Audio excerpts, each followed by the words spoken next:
Monsieur le Président, Messieurs les vice-présidents, Monsieur le doyen, professeur, Monsieur, Madame la directrice, l'équipe du Youth Tech Lab est ravie de vous accueillir pour cette 4e édition du colloque sur le thème de la recherche appliquée en santé numérique. C'est en ma qualité de coordinatrice du dispositif Youth Tech Lab que je vais vous accompagner tout au long de cette journée.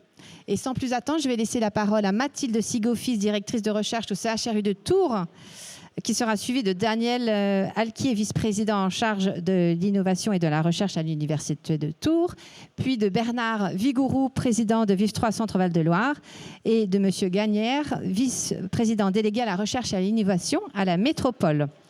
Nous aurons le plaisir de retrouver Philippe Roinjard en clôture de cette journée. Merci.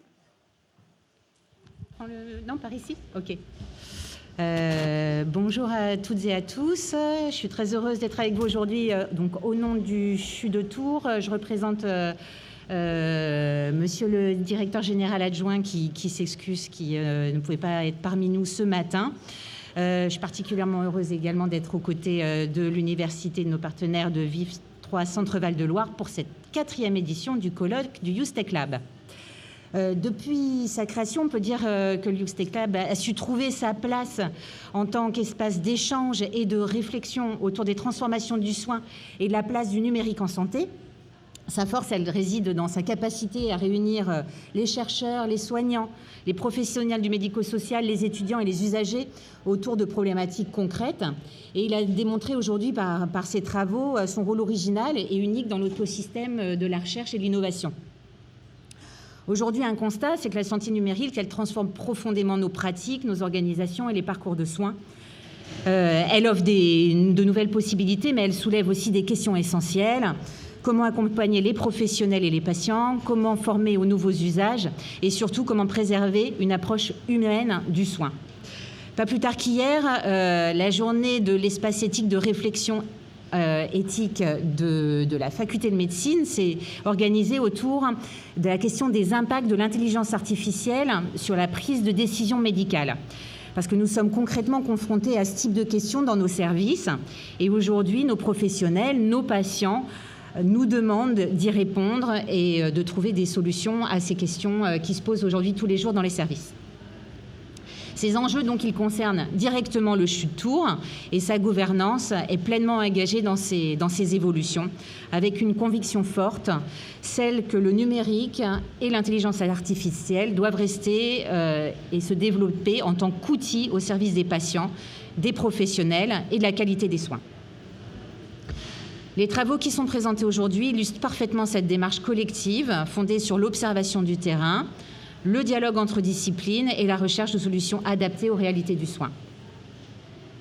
Dans un contexte marqué par les tensions sur les métiers du soin, les évolutions des besoins de santé, ces coopérations entre recherche, formation et acteurs du territoire sont plus nécessaires que jamais et elles nous aident à avancer et à trouver des solutions concrètes pour l'avenir de nos professionnels et de nos organisations.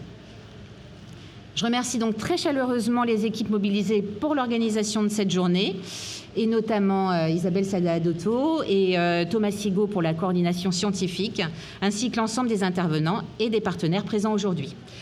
Je vous souhaite à tous et toutes un excellent colloque et de très riches échanges. Merci à tous.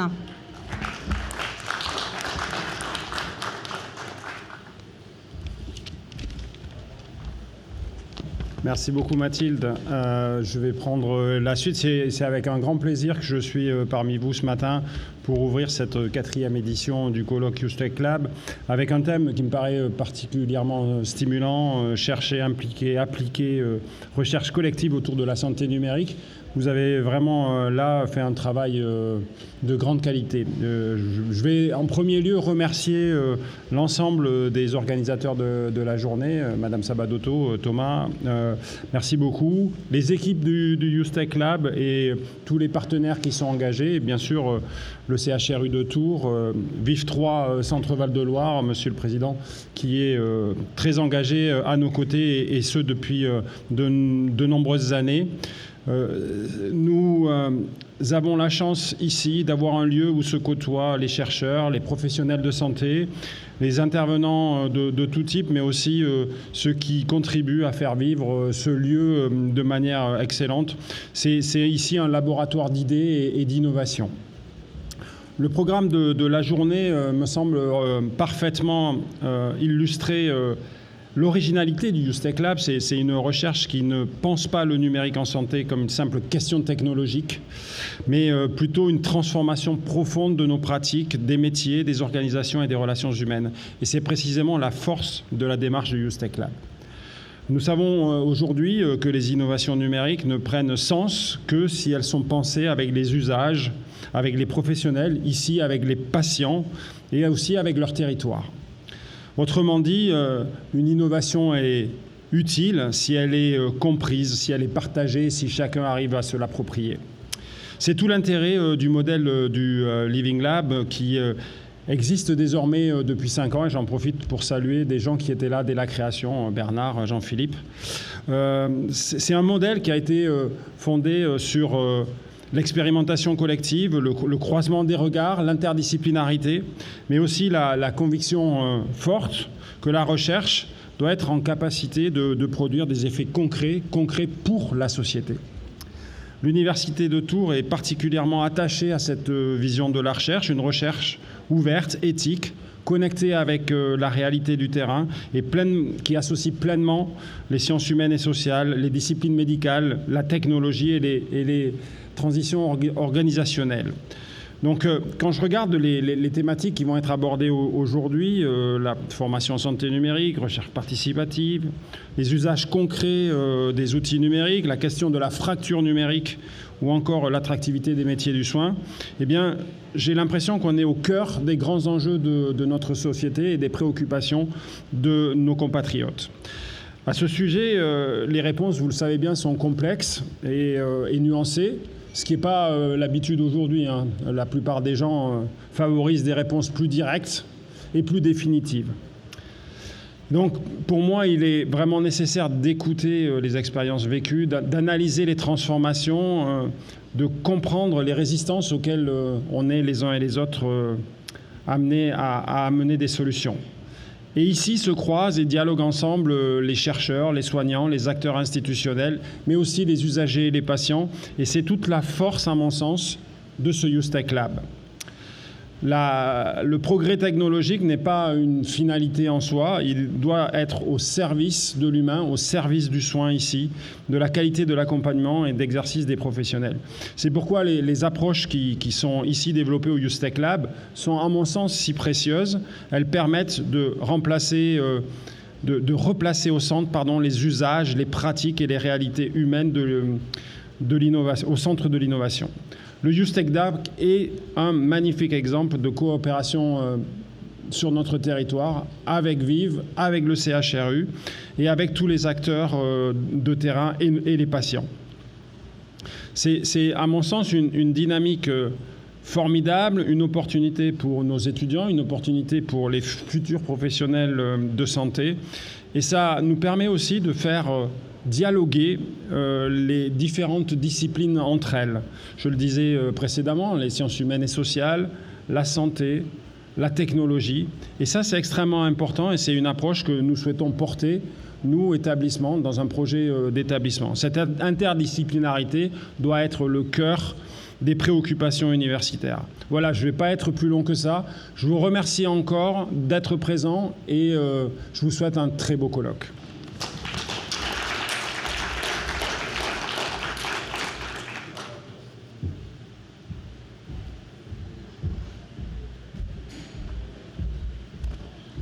Mesdames et messieurs, moi aussi, je voudrais manifester mon plaisir d'être ici parmi vous pour ce 4e colloque, déjà le 4e, puisqu'ils se sont succédés depuis la mise en place de ce Ustech Lab il y a bien des années avec l'Université de Tours, le CHRU, et une structure mutualiste qui ne s'appelait pas encore Vive 3 Centre Val de Loire, mais qui a bien changé effectivement depuis.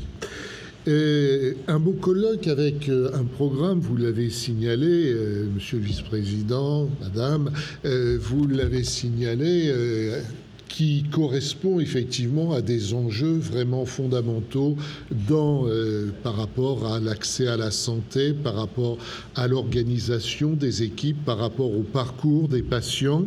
Je ne vais pas me ridiculiser à présenter ce qu'est le contenu, les thèmes des différentes tables rondes, mais je voudrais avec vous partager finalement quelques convictions. Conviction d'un président d'une structure mutualiste dont la raison d'agir est de permettre l'accès pour tous aux soins, de le favoriser. Ces convictions, je dirais, elles s'expriment par l'action sur le terrain de Vive 3 Centre-Val de Loire et par son partenariat dans le cadre de ce Youth Tech Lab.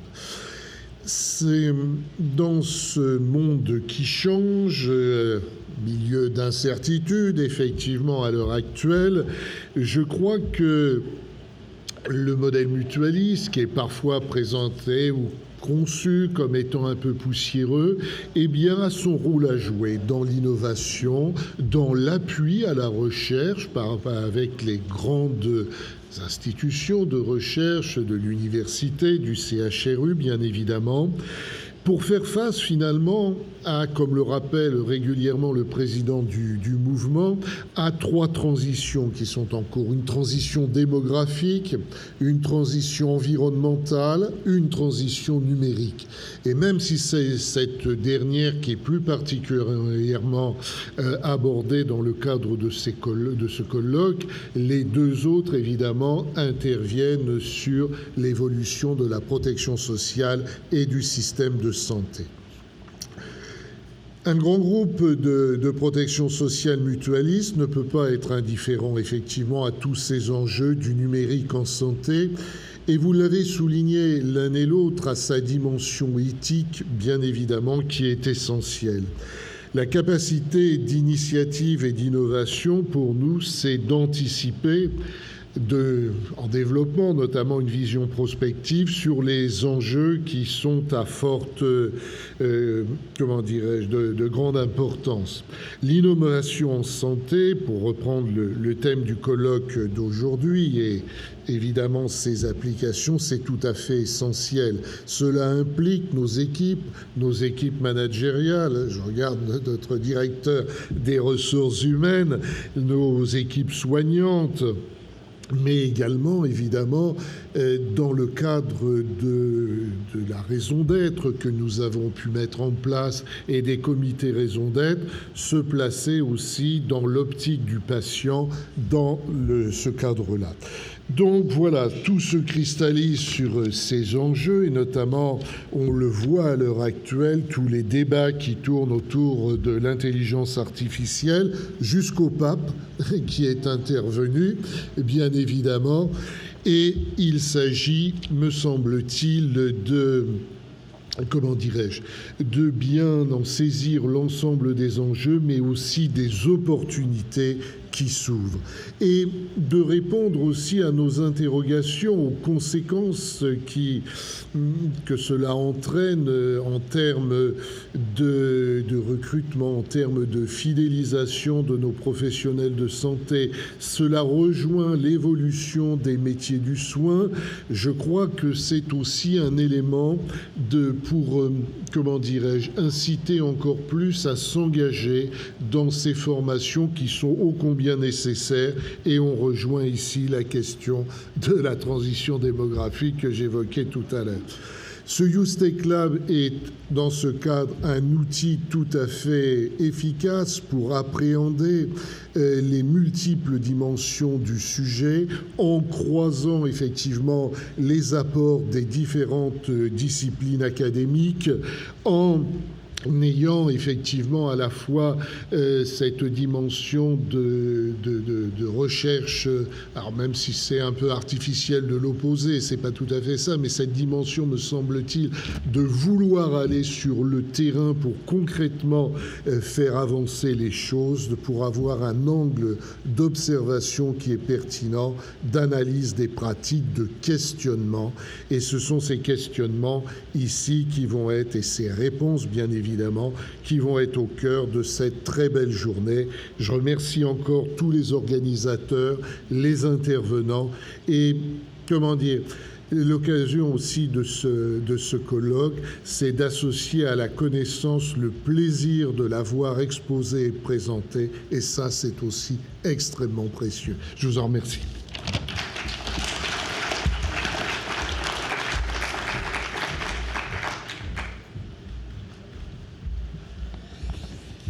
Mesdames, Messieurs, dans vos différents grades et qualités, moi ce matin, au nom de la métropole, je serai assez bref. Je voulais simplement dire bien sûr le plaisir que j'ai à vous accueillir chaleureusement et chaudement dans ce lieu réhabilité par la métropole pour cet événement ce matin. En profiter aussi pour dire que eh bien, la métropole, à travers MAM, est bien sûr très heureuse d'accueillir depuis maintenant plusieurs années les projets et les équipes du Youth Tech Lab dans un peu plus de 200 mètres carrés, dans ce lieu qui se veut être la cité de la création et de l'innovation du territoire métropolitain et qui vise justement à nourrir la coopération, les réflexions, l'innovation entre des filières stratégiques pour notre territoire et qui rejoignent des grands enjeux d'intérêt général d'aujourd'hui et de demain, et la santé fait bien sûr partie de cela. Dire aussi qu'on est ravis pour la 4e fois, que la métropole est ravie pour la 4e fois d'accueillir ces réflexions et ce colloque, qui est un temps fort, qui mêle des professionnels issus de différents horizons, étudiants, chercheurs, entreprises, mais aussi tout simplement des personnes sensibles à ces questions de santé. Parce que la santé et les numériques, c'est bien sûr 2 filières stratégiques pour le territoire. Nous avons sur le territoire de la métropole des acteurs reconnus au-delà des périmètres de la métropole sur ces sujets. Mais ce sont aussi, et ça vient d'être dit par les orateurs précédents, alors je ne vais pas être très long, des sujets de préoccupation pour un décideur public bien sûr, mais pour tout un chacun. Parce que la question de l'accès aux soins, quand on voit ce qu'est non seulement la démographie, mais aussi la démographie médicale, c'est bien sûr un sujet de grande préoccupation, qui d'ailleurs a été au cœur de la campagne électorale municipale que nous venons de vivre. Et ça sera forcément un sujet de grande préoccupation pour tous les décideurs publics dans les années à venir. Et moi, je fais partie, comme vous, de ceux qui pensent que lorsque l'humanité a un défi à relever, l'innovation est la voie à privilégier pour le relever. Et donc pour tout ça, je souhaite féliciter les organisateurs de cette journée, vous souhaiter de bons travaux, de bonnes réflexions, en espérant que vous survivrez à que vous passerez cet épisode de chaleur, en particulier aujourd'hui dans les meilleures conditions. Et vous parliez de transition écologique tout à l'heure. Je pense qu'il serait de bon ton, et je vais m'y atteler, à ce que durant les 6 années à venir, la métropole fasse quelques nouveaux travaux d'isolation sur ce bâtiment, parce que effectivement, ces épisodes de chaleur ayant vocation à se multiplier, si on veut pouvoir continuer à héberger dans de bonnes conditions ici tous ces acteurs de l'innovation, eh bien je crois qu'on pourrait faire encore quelques petites améliorations. Mais c'est ça aussi un lieu innovant, c'est un lieu qui évolue en permanence, et donc ces évolutions ont vocation à continuer. Voilà, bonne journée de travaux à tous et tous.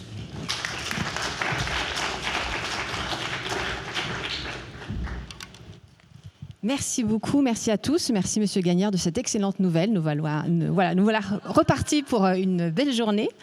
Merci, et je voulais remercier encore une fois tous nos partenaires hospitaliers, nos partenaires universitaires, Vive 3 Centre-Val de Loire, la métropole, la région, la Fédération de la Mutualité française qui nous soutient aussi et qui sera avec nous présente sur cette journée, l'Europe qui fait partie aussi de nos financeurs, et c'est important de souligner aussi les organismes qui nous soutiennent et qui sont à nos côtés depuis maintenant plus de 6 ans. On parlait de nombreuses années, ça fait 6 ans que nous existons aujourd'hui pour créer cet espace unique en France de recherche participative et que nous souhaitons, nous l'avons vu dans les différents discours, recherche appliquée.